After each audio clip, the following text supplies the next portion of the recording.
Hello and welcome to What's Brewing. I'm your host, Blake Smith, and we are here with the What's Brewing series, which is the series in the Project Zion podcast, where we talk about mission and what is mission and what does it mean to be in mission. And we get to talk to some really exciting people about what they are doing in mission. And today is no exception. I am here with a person who has been a guest here at Project Zion before, but this is the first time I've gotten to be with her, and that is Emily Rose. Welcome, Emily. Hi, friends. It's good to be back. Yeah, it's good to have you. Well, I'm going to let me first say to our listeners, we're going to be talking today about the Redwood Peace Colloquy. And if you're paying attention to church news or what's happening even in your area, you may have information about other peace colloquies because they're beginning to pop up in a variety of places. And there is specifically a peace colloquy that is happening in the Kansas City area in September called the 2025 Peace Colloquy. And they're going to be talking about some similar topics. We'll talk about that a little bit as we go, and hopefully I'll get to do an episode with them as well. But today it's Emily and the Redwood Peace Colloquy. So Emily, how about you give us just a little bit of background about yourself? I know that you've been a guest before and lots and lots and lots of people know you, but for those who don't, tell us about yourself. Sure. So my name is Emily Rose, and I live in Independence, Missouri with my husband, Daniel Harmon, and our little kiddo, Oliver. And my role, I actually work remote and serve the Sierra Pacific Mission Center. So that's the Northern California area, as a peace and justice minister. So I run several different programs for my role. One of those has been Love Out Loud. It's our online reading circle about peace and justice. And that actually started out of the 2020 Black Lives Matter uprising. It was an effort for us to do some anti-racism reading, and it evolved into more social justice reading. So that's been in progress for years now. And I also, my biggest part of my job is planning our annual Redwoods Peace Colloquy. So we've had that a couple of times now. This year is our third annual Redwoods Peace Colloquy, which is very exciting. Our first one was in San Jose, California, and we talked about food justice and soil and kind of climate, ways to respond to the climate crisis through soil health and food. And then our second one addressed the intersections of racism and gun violence, and that took place in Washington, D.C. It actually ended with a lobby day. That was just really incredible, super powerful.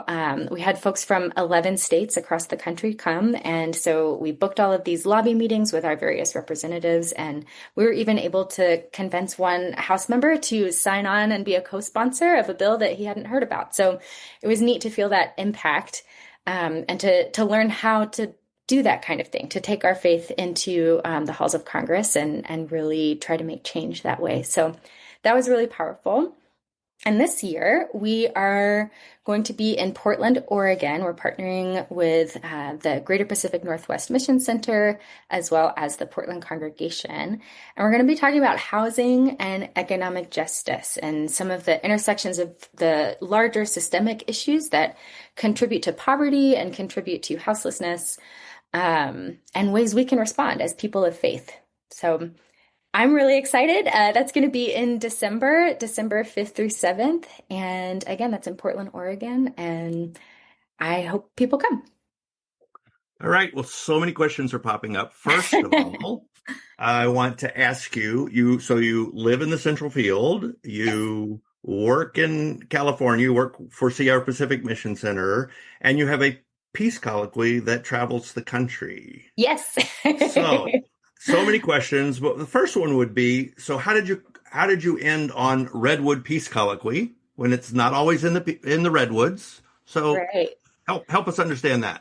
So we chose the name Redwoods Peace Colloquy for two reasons. The first is to really honor the start of this experience. So because we did start in the Redwoods, we actually all stayed at Happy Valley campgrounds in Santa Cruz. And if you haven't gotten a chance to go, I highly recommend it. It's in the Agreed. yeah, the Redwood Forest of Santa Cruz. And so it really honors our origins and the mission center that has kind of birthed this event. But the second reason is really more focused on why we do what we do. So one really cool thing about redwood trees is they communicate and support each other through underground root networks. So if one part of a redwood forest is in danger and is experiencing disease or a fire, they actually communicate that signal across the forest through the roots. And they've got these interconnected networks that can then send resources to those trees that are in danger. And so we want to mimic the redwood trees and start to build networks of peace and justice across the church and across denominations and different organizations. So our effort is really to connect folks in community of Christ who care deeply about peace and justice issues and want to live out their faith by standing up for vulnerable communities and doing what they can to make shalom real in their neighborhood. And we want to connect those folks to people in organizations and movements that are already doing incredible work so that we can support them and network with them. So that's the whole goal behind the Redwoods Peace Colloquy is my central theme is you people should know each other. And so that's our effort is when you come to the Redwoods Peace Colloquy, not only are you networking across the church to learn about what you're doing for peace and justice in various places, but you're also building relationships outside of us to really listen to people who are on the front lines of different justice issues and support them and learn from them.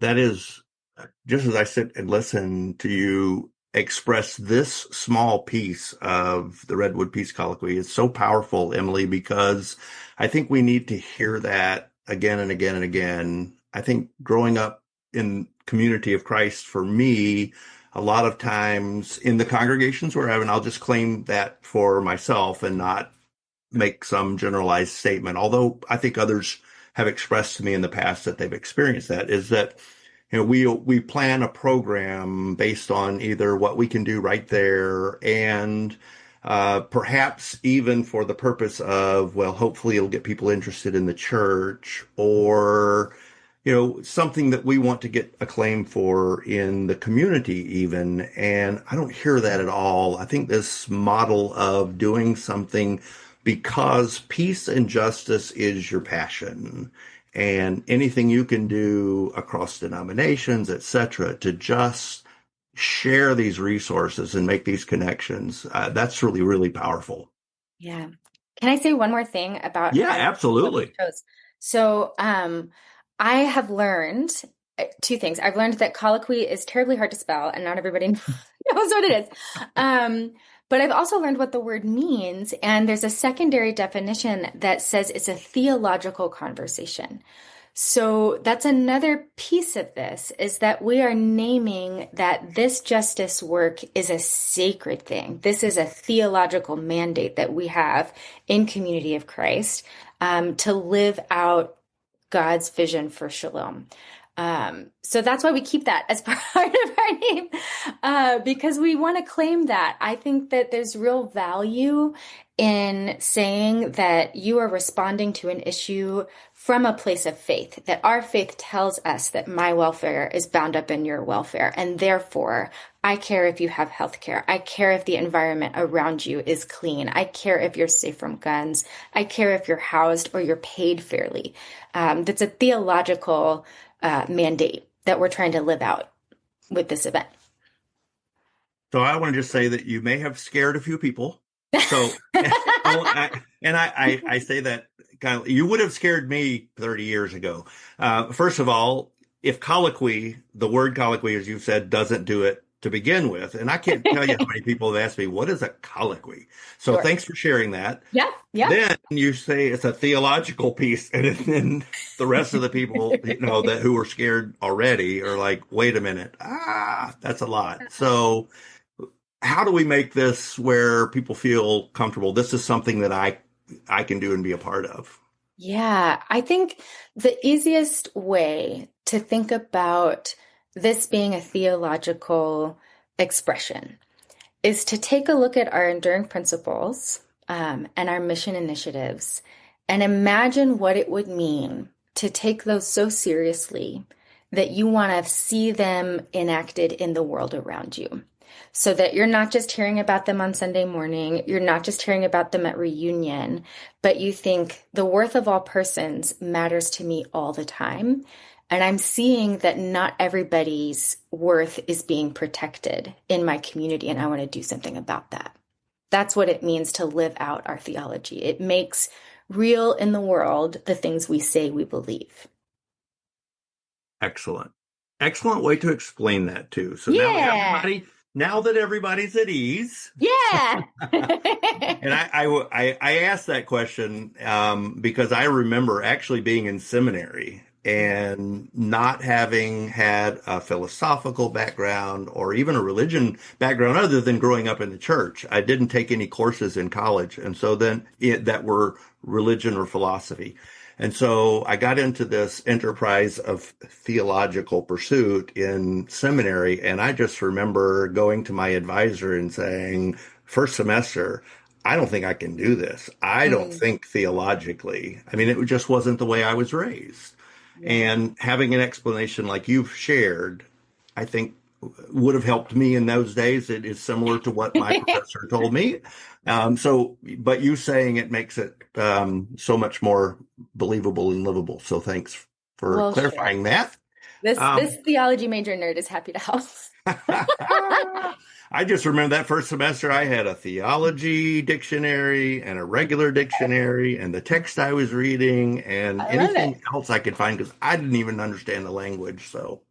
Um, so it is really helpful. And just hopefully our listeners will hear. I'm going to guess actually that most of our listeners engage in that level of conversation anyway, but not always. And Yeah. so, but we all do theology, folks. We all do theology, for better or worse, right? Yes. So I want to ask you one more question just about some of the things you were saying, because Sure. you mentioned that the topic for this year's Redwood Peace Colloquy Hmm. is about homelessness. I actually have two questions. Sure. So I hear people talk about homelessness and use a variety of terminology for that. Hmm. From your perspective, just as we prepare, as we listen to this, and then as we, folks that are interested prepare to be a part of it, what what are some of the terminologies that are acceptable and why might some not be acceptable when we talk about those who are without homes? Sure. I think there's an effort in our language to center people and to not necessarily make what they are experiencing their identity. So you might hear terms like houselessness because home is more like a heart feeling word. And so, yes, somebody may be without a physical house, but home is something that we carry with us. You might hear phrases like people experiencing homelessness. Again, that's an effort to center the person and not what's happening as their main identity. Some of the other terms that you might hear if you attend our event, we're going to be exploring from both ends of the spectrum.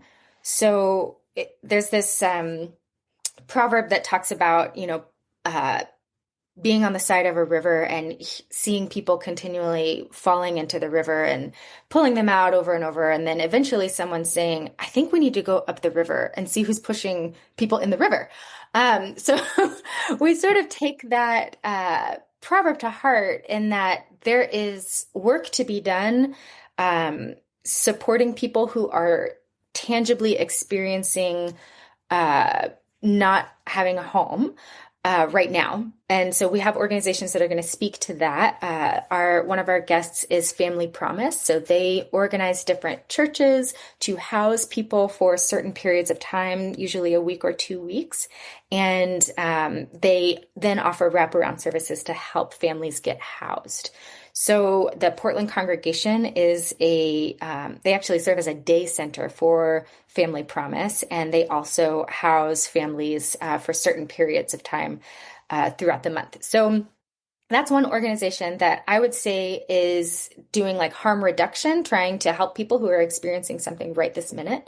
But then we're also going to go upriver and we're going to look at some of the systemic issues that contribute to poverty in the first place. So another organization that we'll be speaking with is called Rising Up PDX, or no, Taking Ownership PDX. I'm so sorry.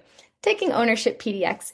And they really, their whole framework is to address the intersections of racism and poverty, especially the wealth gap that happens when redlining takes place in a neighborhood. So when certain neighborhoods have historically for years prohibited people of color from living in them, and that's been like legal this whole time, that means that generational wealth doesn't get built.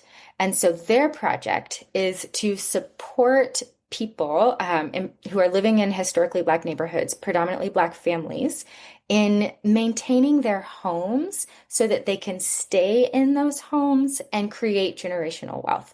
And they even frame that as a form of micro reparations, which is another big scary word that people may not may not know, or may have some resistance to. But it's a way of organizing volunteers and organizing the money that's really needed to help families build generational wealth. So in that way, it is this like on a micro person to person scale, a way to try and reverse some of the impacts of systemic racism on poverty. So they're an organization that we're going to be talking to. We're really trying to address what it means in our full economy, like what poverty looks like in on a large scale, and what we can do to support people who are in poverty and support people who are working to abolish poverty. So our mission initiative of abolish poverty and end suffering, that's what we are really taking seriously with this event. We're looking to connect with the Poor People's Campaign, which is a nationwide organization that is rooted from a place of faith that is trying to organize the many millions of working poor folks in our country.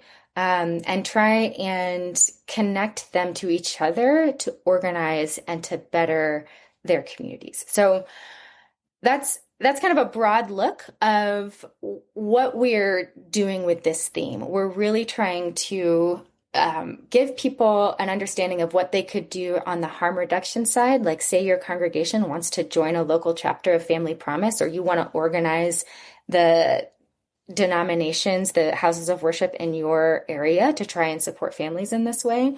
Or you can look at it from the other end of the perspective of what are some of the issues that are contributing to poverty in the first place, and how can we organize to combat those?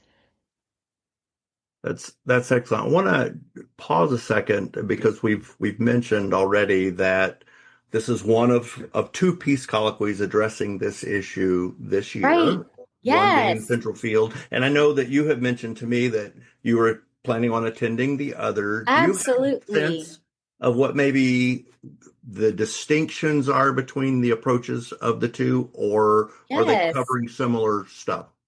I think we'll be talking about similar things. I'm good friends with the director, Jess Peiser, so I hope you get to interview her too. But Yeah. my understanding is that there's actually going to be a really cool component of interweaving art into their conversations about this topic, as well as kind of upholding some organizations that are doing that, like wraparound services and support to help people out of houselessness. So Community Services League is a local organization to independents, and they do incredible work. And I know that they are going to be highlighted as part of that event.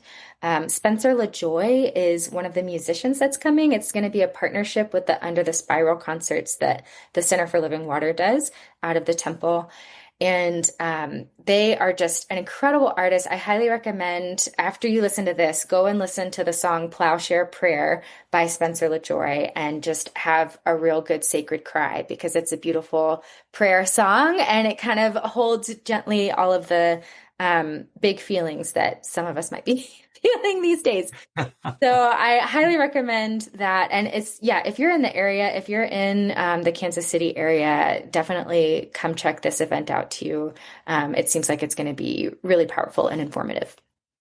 Excellent. Excellent. Well, I still have a million questions, and I told Yeah. you that that would be the case as I listened to you speak, that other things would come to mind. And I'm going to step back into the minefield of reparations for a minute, Okay, that's since fine. that you mentioned that that was a tough word.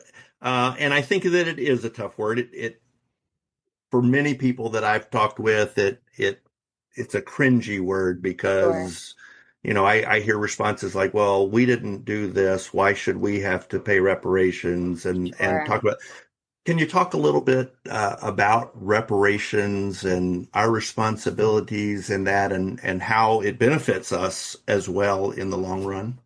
Right, right. So I'll give kind of a bird's eye view of Okay. what that word means. So the idea is that our economic system in the United States, um, at its outset, was built on the enslavement of Black people. And so the labor that was provided to build all of the things that we have was really obtained in a very problematic way, and it was rooted in the fact that that labor did not get paid. And so for hundreds of years, we've got a system that has put at a disadvantage a significant portion of our population on purpose. And even when slavery was abolished, there were different rules and laws put in place to maintain that disadvantage. So when we say reparations, what we mean is we want to shift that dynamic so that it is more balanced and fair for for the descendants of people who were enslaved, and for also people who continue to be disadvantaged in our economic system. And I know that that can sometimes feel, it's typical for white people to feel resistance to hearing that, like somehow this is my fault. And the best way I've heard that we can describe that feeling, or what to do with that feeling, is to name that it may not be our fault, but it is our responsibility.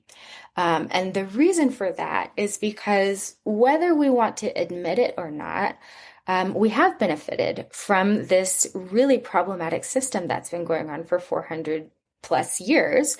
And I can give a personal example to how this sort of works in housing, in relationship to housing. So in my family, I was able to buy a house, a condo in Southern California, because I was able to have assistance from family on a like secondary loan. They called it a silent second because housing in California is a little crazy.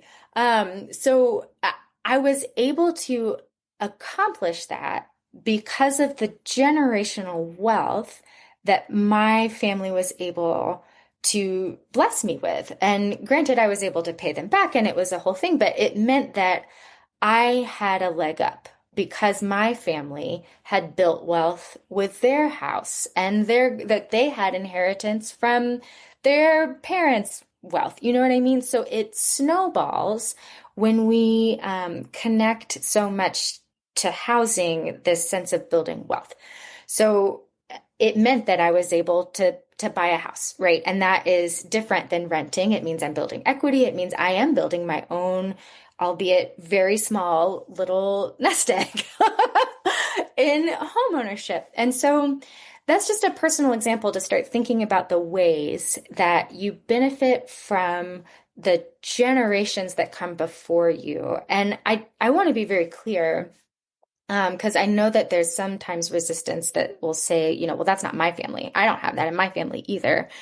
And I want to say you're right. And I really want to invite you to our Peace and Justice Summer Reading list because there's this excellent book called White Poverty that is written by Reverend William Barber.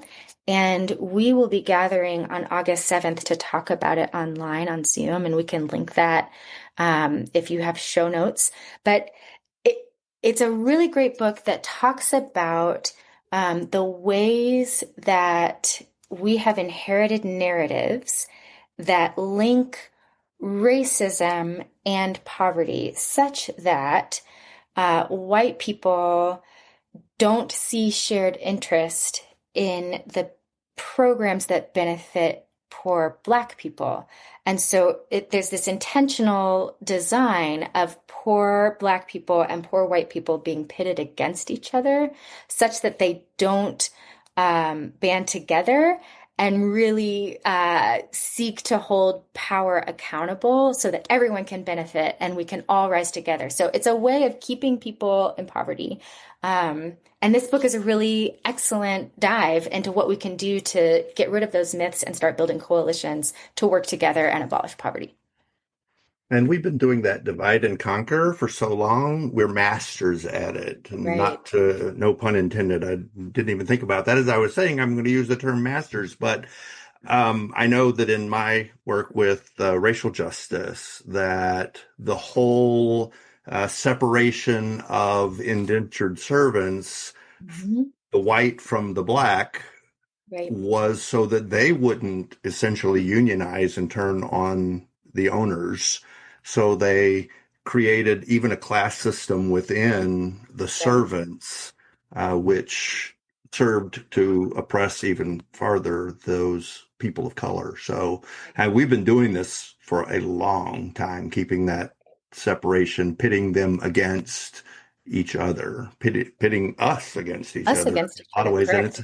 it's happening in other ways in our culture now. So, And it's both well, upsetting and empowering, right? That it's an yeah, upsetting thing that has happened, but it also points to the fact that we hold power when we do build coalitions and when we yes, do link arms and recognize that our welfare is bound up in the welfare of others. So there's that theology again yeah. that really calls us to link arms with each other, and we have more power than we think. And you mentioned another piece that I want to just lift up and maybe amplify a little bit, because when you talked about the fact that some of our listeners and people who hear us talk about reparations and that kind of thing are like, well, especially with generational wealth, well, my family doesn't have that. I just want to maybe take a minute to talk about what we mean by wealth, because we Sure. hear wealth and we assume this super rich 1%, but wealth is really defined larger than that, right? Yeah, I would say so. I mean, um, you know, when I think about the fact that I'm able to comfortably pay my bills and to not have to strategize when I pay a certain bill based on when a check comes in, that in itself is wealth. And again, that's not everyone's experience. And so what we're really hoping is that we can come together and learn about this invisible epidemic of poverty and how we can talk across some of those dividing lines with empathy and with openness and not necessarily feel so defensive. The more we can feel open, the more we can lift from the bottom and everyone can thrive. That's really helpful, Emily. Thanks. I want to now look back at the Peace Colloquy that's coming up, the Redwood Peace Yeah. Colloquy that's coming up. And you've talked a little bit about some of the organizations that we'll be hearing from there at the Colloquy. What else might we expect? What else might our listeners expect from attending the Colloquy? What kind of things will be Yeah. happening? Will it be sit down seminars, listening to presenters? What does that look Yeah. like? Absolutely. So, like I said, it's December 5th through the 7th. So, Friday night is our first gathering at the church, and we're going to be watching a documentary called Priced Out. And it talks about sort of the process of gentrification, which is another big word that we might not have exposure to, but You we can. just keep doing that to I me. just keep it. You know what? We're going to learn so much together. It talks about the gentrification of Portland. So you're going to get to learn a little bit about the history of the city that we're visiting, and how different laws that took place and different practices of keeping people out, as well as what happens when um, people with wealth decide that an area is cheap enough to buy and then live in, which then brings in all of these, it makes it the neighborhood expensive to live in. So then as property values go up, property taxes go up, and then the people who have been there for years can no longer afford to live there. So it takes you through that experience. And it's just a really cool documentary to help wrap your head around how that can happen and does happen in cities across the country. So it'll have you driving through your own neighborhoods thinking about what you learned from this documentary. So that's Friday night. Saturday is when we're going to have our breakout sessions with some of those organizations that I mentioned. Also, organizing a organization fair. So like there will be booths from other organizations that are both local, both local and have national chapters that you can try and get involved in or learn about. So that'll be available Saturday.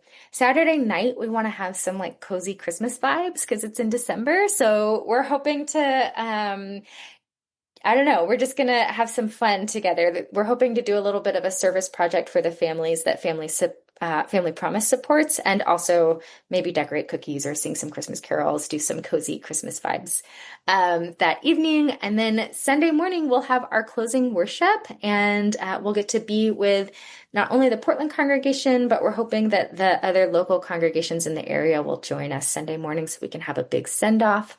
And yeah, then we'll send everyone home with lunch and lots of good information to try and support the communities where they live.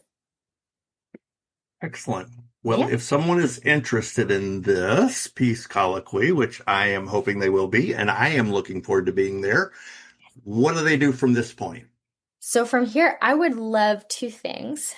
First, our website, the easiest way to find it is bit.ly, so bit-ly, and then slash love your neighbor, all of those words capitalized, 2025.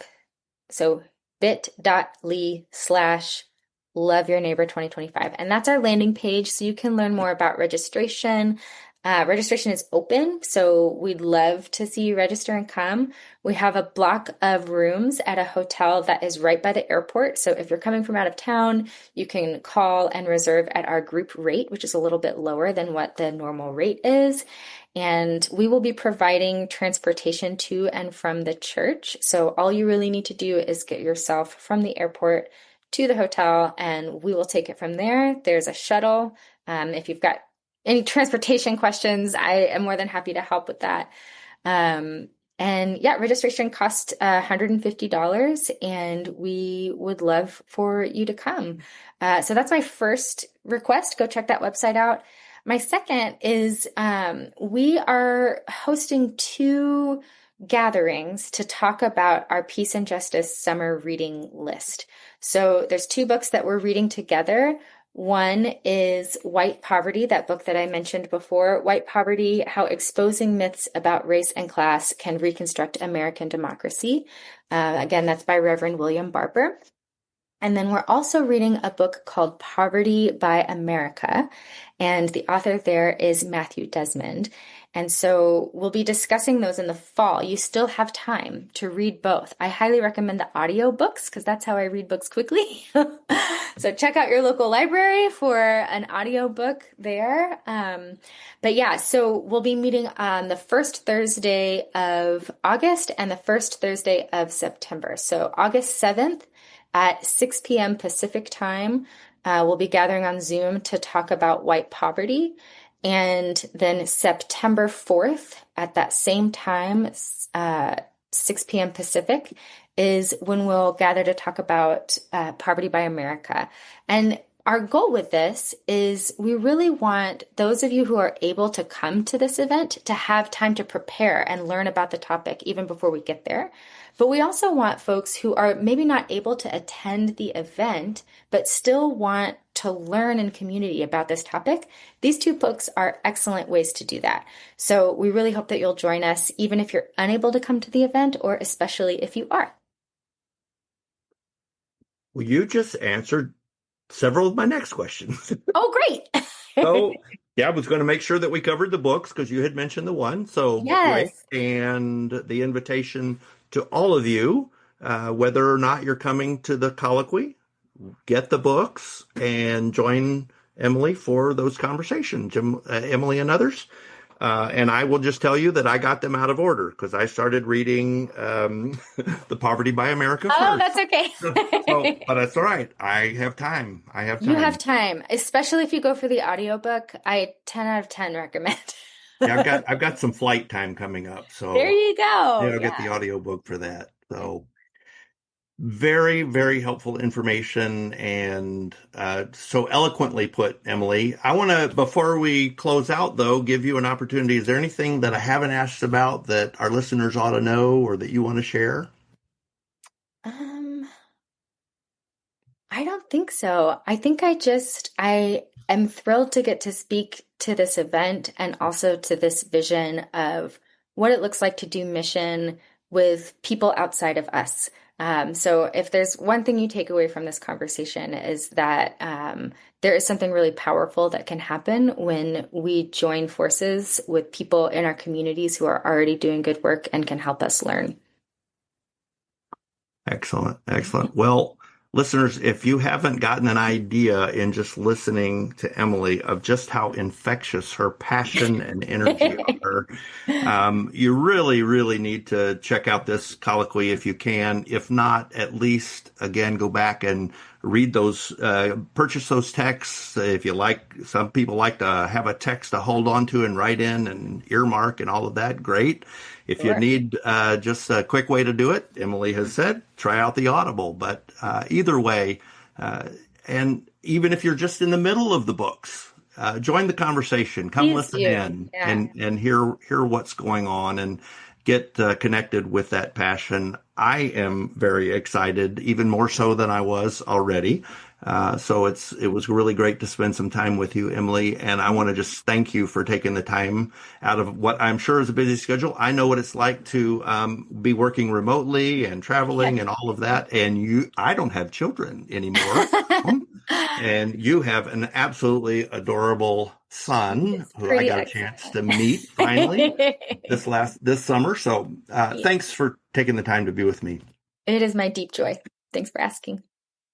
And thank you to all of our listeners here at Project Zion Podcast. I do want to make one quick note just about the podcast. If you were not at conference, you may not know yet, but we will be rebranding the podcast on September 1st to Faith Unfiltered Podcast. So we just want to make that known so you can be watching for it, and we'll make the transition just as seamless as possible so that you don't miss an episode. But again, thank you for being with us, taking part of your day to be with us here at Project Zion Podcast. Encourage you to look at the show notes where we'll put all of the links to the other colloquy and to the books and everything that we've talked about here that needs to be linked. And we hope to see you in another episode soon. I'm Blake Smith, and I've been your host here today for What's Brewing, and we hope you'll join us again soon. Take care and have a great day.